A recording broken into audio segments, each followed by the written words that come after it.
Hi, and welcome to this mounting tutorial of the Cordona PQ8 Quickshifter for the CF Moto 450MT. And to begin with, it's a bit of work with all the panels and tank, and this bike has crash bars, so I begin by removing the bolt and nut for each side under the headlight panel, and then the tube just below the radiator. Next, loosen the nut furthest back on the crash bar.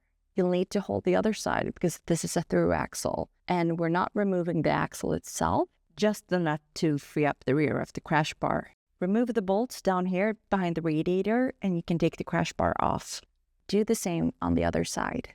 If you're working on your bike while watching this, just pause, catch up, and hit play again. To remove the radiator panels or the outer fairings, I start with a screw under the turn signal, then the one on the inside, level with the fork clamp. Remove the 3 last screws and the fairing will come off. The panel will still be attached because of the turn signal cable, so remove the panel carefully and then disconnect the cable by pulling the white tab toward you. Pause here if you need to and then repeat on the other side. Now remove the seat. I find it easiest to pull it straight back while having my knee against the rear tire. Now remove these 2 screws holding the inner tank panels. Then remove the 2 screws on the top of the upper tank panel. And on the inside here, you'll see 2 push clips on each side, so 4 in total. Carefully pry them out with a screwdriver. For the fuel cap, remove the 2 screws at the bottom and the 1 at the top. Take the key and remove the fuel cap.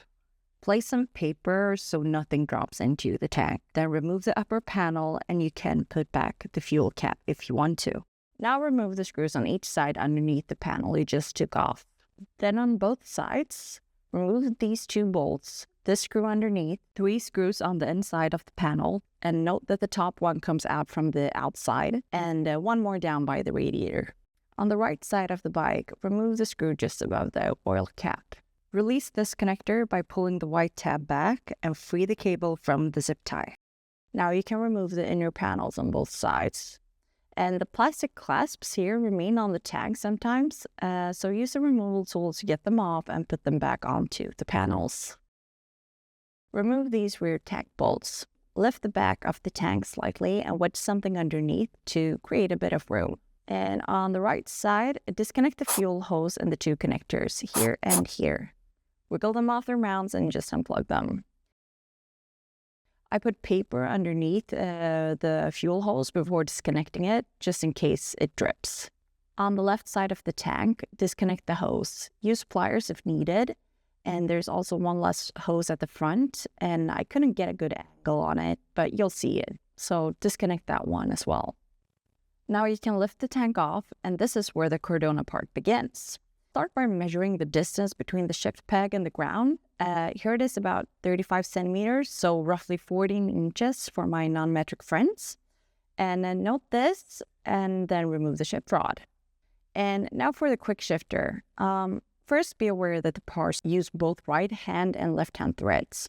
And this is the quick shift sensor. So thread the stud in fully by hand and then back off at least 1 turn. That prevents constant preload on the sensor, which can cause false readings. And once it's backed off slightly, lock the nut. No torque spec is given, so I went back and forth with Cordona and landed at 10 Newton, which is about 88 inch-pounds.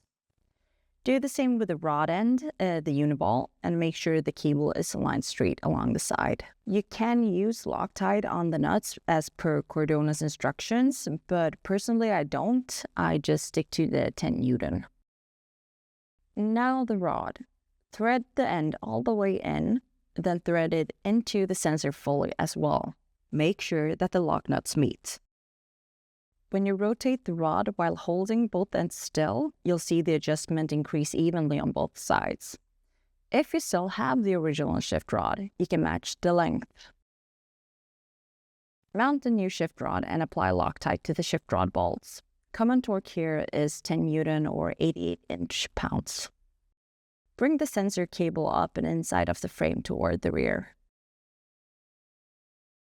And the wiring harness should sit roughly like this. The front connectors go to the injector and coils, and route the rear part under the bracket. Connect the orange plug to the ECU and the sensor loom to the SG switch/module. Connect the unit to battery negative terminal, so the black one, and it's easier to get the screw to catch threads if you hold the nut up. We'll mount the units with Velcro, so clean the surfaces first. Brake cleaner works amazingly. Then cut the Velcro to size and apply.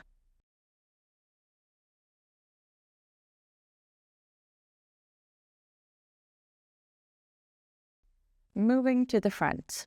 Disconnect the injector connector and plug in the gray connector from the harness. Then connect the original injector plug into the Cordona loom. It works as a piggyback. Then do the same for the ignition coils. Disconnect the originals, plug in the gray connectors, and connect the black ones to the bike's wiring.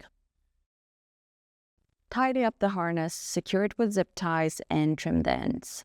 Don't over-tighten, as cables don't like tension nor sharp edges. As you turn the rod, you'll see the shift peg move up and down. Adjust so the height matches where it was before, or match the length of the original shift rod. And make sure there's a bit of slack so the cable can move freely when you shift. And you should zip tie it too, but not too snug, as you don't want to restrict it. You can simulate a shift by pulling the peg down while rotating the rear wheel with the bike in gear at the same time. Make sure everything moves smoothly. And once you're happy, make sure each part is threaded about 10 millimeters, about 3/8 of an inch, on both rod and stud screw and sensor before tightening the lock nuts. And now you put the tank fairings and crash bars back on. I want to mention that since this Quickshifter is bike model specific, it is preset from Cordona. And if you'd like to fine-tune it and play around with shift force, kill time and such, it is all described in Cordona's instructions, which you can find on their webpage or simply by scanning the QR code that comes in the box. I'll stay quiet and you just follow along, pause whenever needed, and the torque specs for the CF Moto can be found in the workshop manual. And Google is your friend here.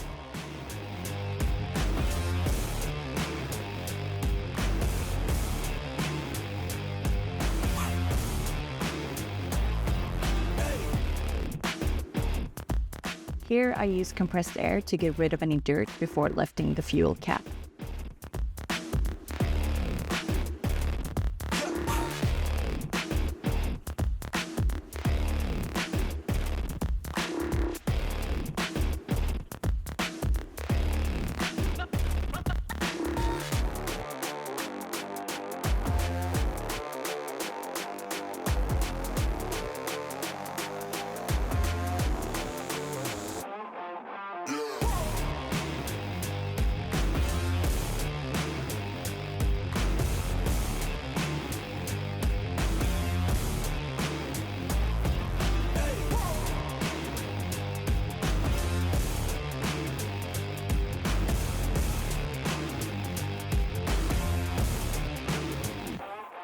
Also, when putting the seat back on, make sure the front hooks in properly and then give the rear a firm push down to lock it in place.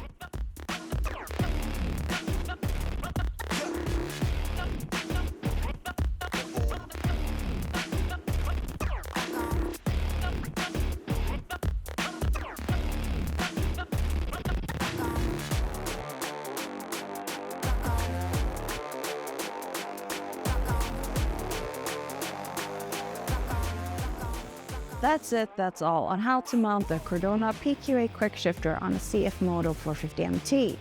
Now remember to test drive your bike so that you see that everything functions as it should. And then I hope you enjoy your new Cordona Quickshifter.